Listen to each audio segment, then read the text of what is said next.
Hello traders, Gary Wagner here just after 12 noon in Honolulu, 5 o'clock in New York. It is December 24th, 2015, and this is the daily report for gold and silver, and we are combining this abbreviated version with trending markets. Gold trading quietly and at this point closed on the day. The tick that you're seeing, of course, is up 65 cents on the day at 1076.45, but it actually did close higher today, up about $6 actually, and the best way to see that is to take a look at a 60-minute chart, a 1-hour bar chart. Let's go ahead and kind of move this over. When we do that, we can kind of fix on what they're calling the start of the day, which is the 24th, right in here. And as you can see, absolutely, the market traded roughly at about 1071 just at the onset of trading activity today and closed at roughly 1076. So about a $5 gain, which is one of the few markets that actually did track higher on the day. When we look at the Dow Jones Industrial Average, that traded quietly but quietly lower, off about 50 points at 17,552, and correspondingly the Standard & Poor's also off nominally at 2051.25 on the day. So traders, the first chart that I do want to look at today is the Standard & Poor's vis-a-vis the E-mini daily chart standard candlestick format. A couple of interesting things that I believe are worth noting. First of all, I've got two moving averages here. We have our short-term 50-day, that's the dotted red, our long-term 200-day.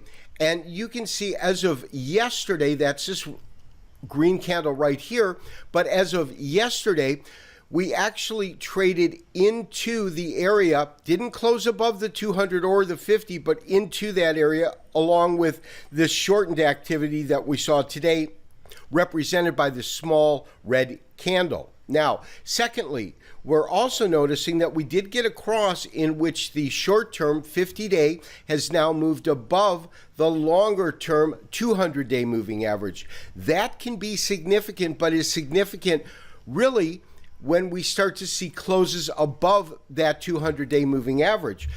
So we're pegged right at current resistance. And when we look at it in that way, depending on how we see follow through in the market, if we get a spike in the market following the holidays, which will conclude, of course, on Monday, now that we're really in Christmas Eve mode here, but a solid break above this gives us a clear indication that we probably want to enter from the long side in the Standard & Poor's.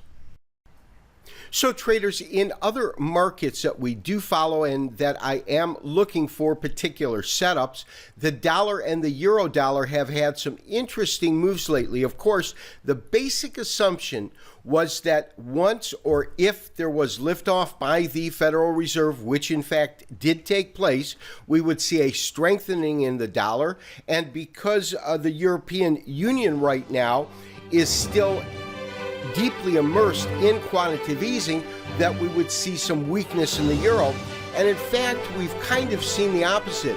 You can see we've got the dollar on the top, we have the euro dollar on the bottom. We've pegged certain levels of support as well as resistance, and we can point them out quickly.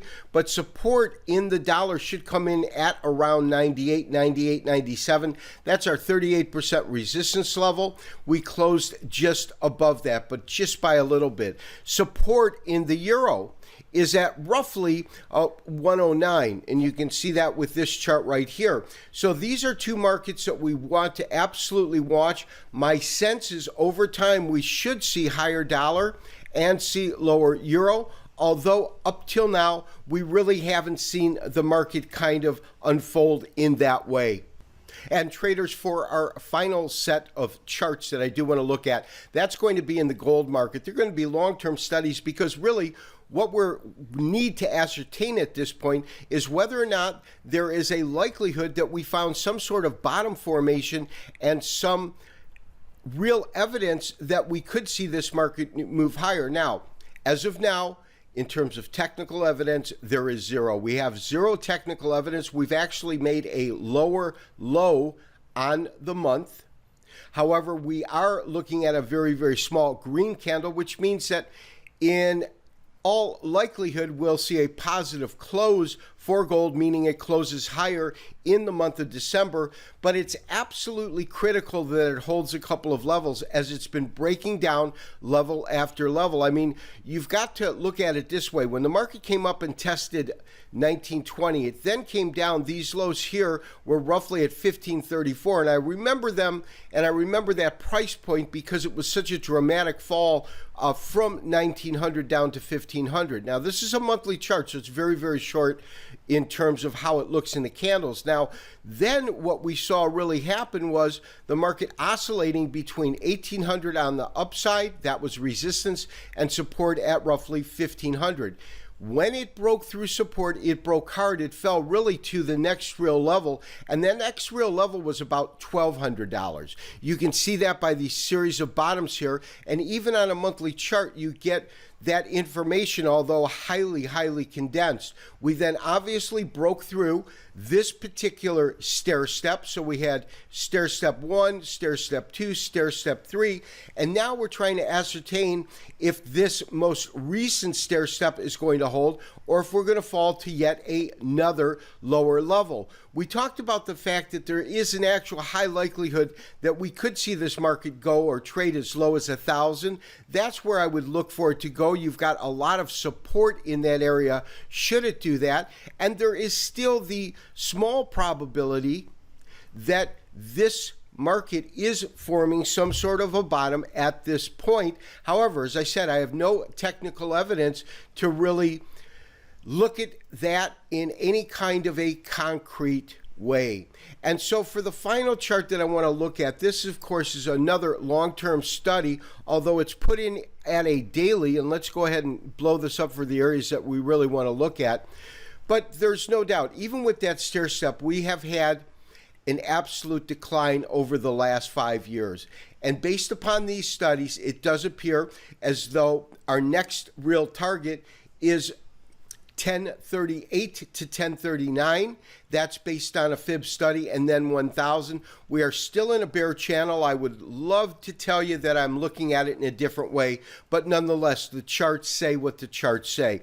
I do want to wish all of our subscribers happy holidays. For those that follow Christmas, Merry Christmas, and to all of you, peace on earth and goodwill towards man. Bye-bye. We'll talk to you after the holidays.